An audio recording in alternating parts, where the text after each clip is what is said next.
Welcome to Adoptive Parents Are Badass. This is my sister, Dawn Gillman. Can you tell? So, Dawn, tell us about the makeup of your family. We've got 5 kids. I've been married 25 years to my husband, and we have 2 biological daughters, Claire and Olivia, and started having miscarriages. So we decided to grow our family through adoption.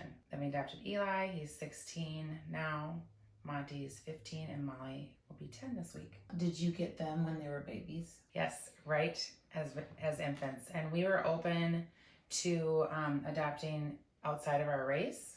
And I did a lot of research. I talked with some moms that were Black and also a Hispanic mom, and they gave me book ideas and just talked to me about culture and things that we would be experiencing with our children. We're open, and then 4.5 months after we had done all the paperwork, got our info out there, Eli was going to be born.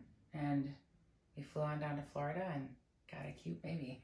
Yeah, and he's 16 now. 16. And so, 6 feet tall. Right. What is it like to experience transracial adoption, and what has been some of the surprises and what have been some of the challenges? I would say, the biggest surprise is we live in a very predominantly all-white community where we grew up. And I know just even within our family, extended family, that there was some prejudice. So we did a lot of conversations, a lot of talking. It still has not changed the fact, where I've had, people back away, like little kids. When he was a little baby, they didn't anticipate seeing a Black baby, and that was probably one of the most shocking things. He was just probably 2 weeks old when I had him at the chiropractor, and so that was sad. It's been sad hearing names, like name calling, even as they've been teenagers. But we just keep processing, keep talking, do a lot of education to our school system on what are the laws. And it's serious. They matter just as much as white people matter. So that has been very evident that there is... Racism is alive and well. It is. It's alive and well. Sometimes my kids want to move to a more diverse area, and other times they enjoy being different. And that's what they've said, the word's different. I like sticking out, standing out. But mainly I think they would like to just be known for who they are and not their skin color. So you brought home your babies when they were brand new infants. I know your story, but why don't you talk to everybody about how you prepared your body and how you took care of your babies? So, not knowing when our babies would be born or any situations, they were just what you'd call a stork drop baby. We were introduced at the very last minute, or, our second one, Monte, he was already born, 2 days before, and then we got the phone call. So one thing that I loved doing was nursing my biological children, and that was one thing that I was sad that I would miss out on that. So I just started doing research on how can you nurse your adopted babies. So I did use some different teas, tinctures, oils, different things to prepare my body for nursing our adopted babies.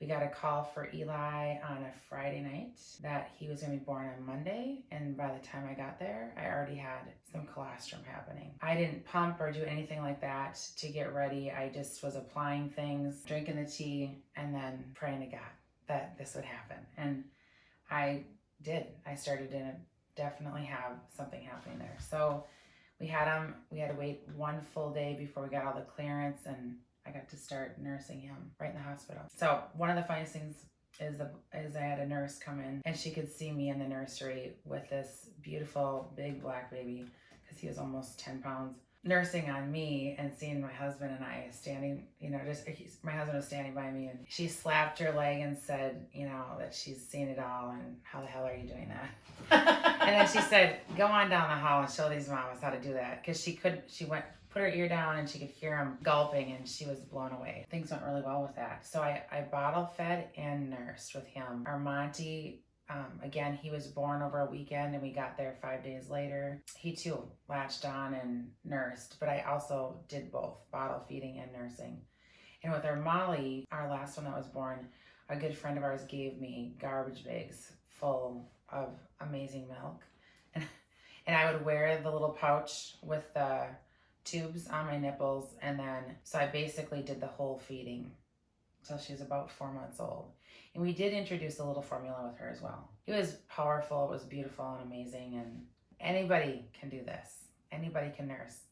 Your body's designed to do it, and I believe setting the intention and believing in your body that you are made to do this, even if you've never carried a baby in your uterus. It's totally possible and doable.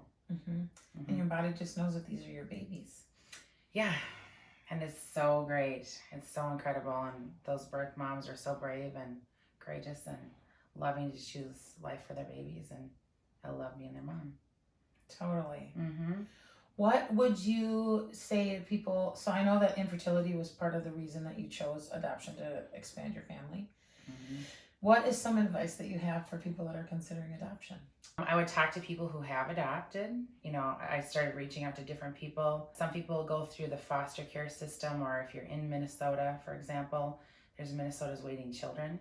There's all different kinds of avenues. And just to be educated around sibling groups, to getting a baby versus getting a teenager, and introducing them into your family, and definitely supporting them in their whole life could mean a lot of things. So a lot of people I've known have been so scared and said, well, we could never afford to adopt.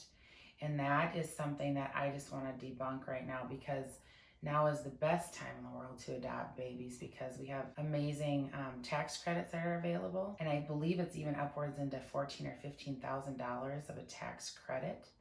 So let's say your adoption's $30,000, for example. Right away, you're going to get $15,000 back. And there's so many amazing, the MICA Fund, there's all different kinds of organizations that support people that are adopting outside their race.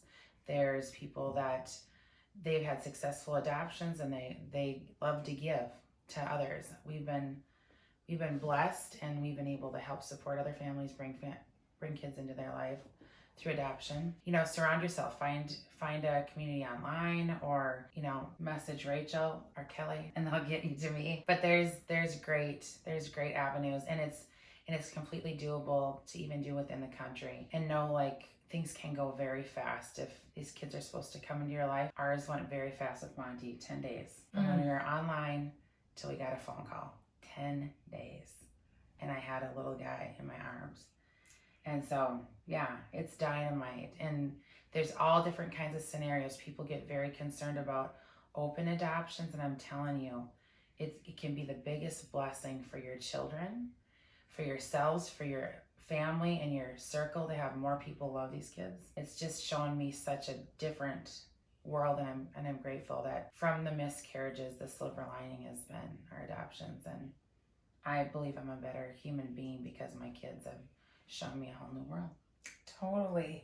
How have you seen yourself grow, and how have you seen Brian grow through this process? Well, it's one thing to walk into a hospital and have your pants zipped up and like buttoned, and I'm just not be wearing maternity clothes. And that was really weird and exciting. And then also to not have the 10 months of prep time. Yes. And then when we walked in to meet Melanie, that's Eli's birth mom, Brian kind of walked in first, and the first thing she did was look up from her hospital bed and go, oh, yay, he's going to have a nice big daddy. It was so great because Brian was talking more than I was, which was completely flipped around. But it was the most beautiful interaction. And again, with Molly's birth parents, Brian too just talked a ton and just gave them a sense of security that he was going to be the dad that they wanted for their child. Thanks for taking the time with us, Donnie. So happy to. I think that the thing that's so beautiful in seeing your family, did you have any fears around integrating your biological kids and your adoptive kids ever? Not once. Not once. There wasn't one thought of it. The only fear I had was bringing our beautiful Black children into our all-white community, to be honest. Yeah. And to be willing to move. If that's what we needed to do, we had to make an agreement before they ever were even in our home. Would be willing to move, to support them. And we did a ton through homeschooling and traveling, and they got to see the world. And I believe that that's been instrumental in just who they are too. Thank you so much, Dawn. Thanks.